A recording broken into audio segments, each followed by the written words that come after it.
We live in one of the most progressive cities in America during one of the most hopeful times that we have ever seen in this country for doing things a new way.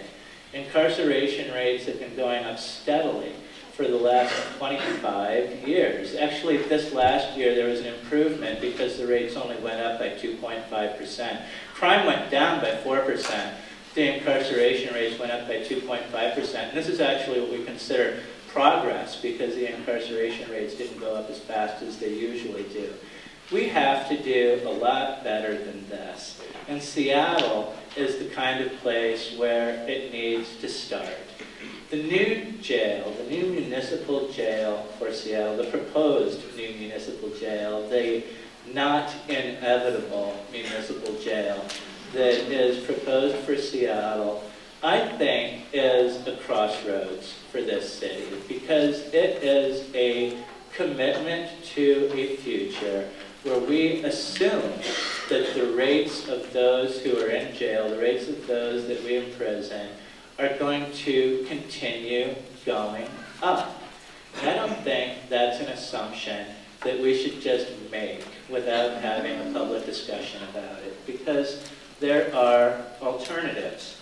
Here in King County, if you look at who is in the jail, before I came here, I went to the county website and I looked to see, what the African American incarceration rate was. So the average jail population daily in 2007 was 2,725 people in jail daily on average.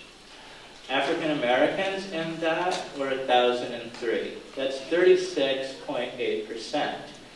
That's pretty much in line with the national average of what the African American percentage of the jail population is.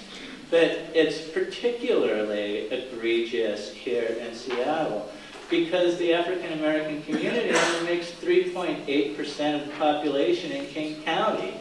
I mean, that's 10 times as many people behind bars that are African American as are represented by the share of population in the county. There is something wrong with that picture. And what drives it is what's driven the spike in incarceration among African Americans for the last 25 years. It's the racist war on drugs, which is, the continuation of Jim Crow, the continuation of slavery. You look at, what happens to people who have a felony. They are not able to get food stamps. They are not able to get into public housing. They are not able to get loans for education. And there's a few other things as well, that there's really no reason for other than to just make sure that people who are down are never going to get back up again. And that's not good enough. Seattle has to do better than that. We filed an initiative. The city clerk approved it yesterday. You can sign it today.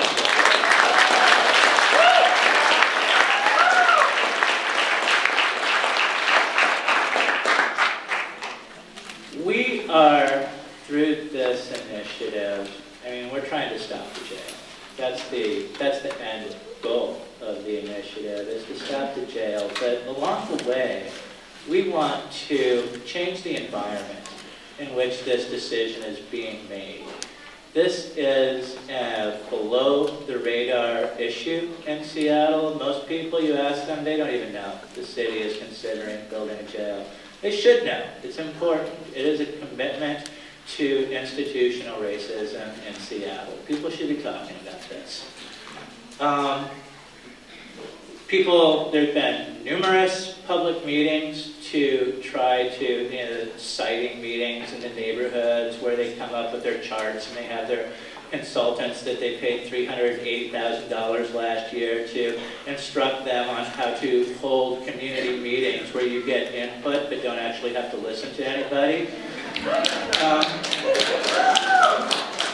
And, they are just railroading this thing through. And, there's no true democratic process whatsoever.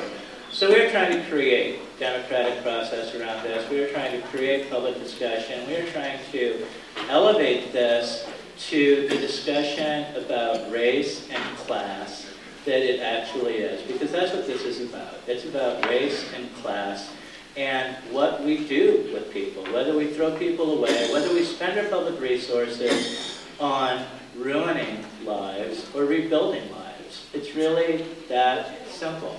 So what this initiative does in brief is it tells the city that they have to negotiate in good faith with the county. County is a national model on these issues for reducing the jail population, creating alternatives, reducing recidivism, getting that population down. The city is reluctant to walk across the street and learn from them. So we need to sort of force that issue. It will look at alternatives, programs like Clean Drinks, which you'll hear more about tonight. Pre-arrest diversion programs, other programs that deal with the root causes and, again, rebuild lives rather than ruin lives. And it will look at the impact of racial disproportionality and incarceration on communities of color and what that means, and hopefully look at it in such a way that it's not just another study that goes on some bureaucrat's shelf, but actually has consequences. And finally, it will put this issue of whether we need a new municipal jail to a vote next November. So we need an army of signature gatherers. I'm looking out. I'm seeing the potential army right here. We have a launch meeting for the initiative. It'll be sort of our big kickoff event. I mean, you can start gathering signatures today. Got the petitions, they're ready.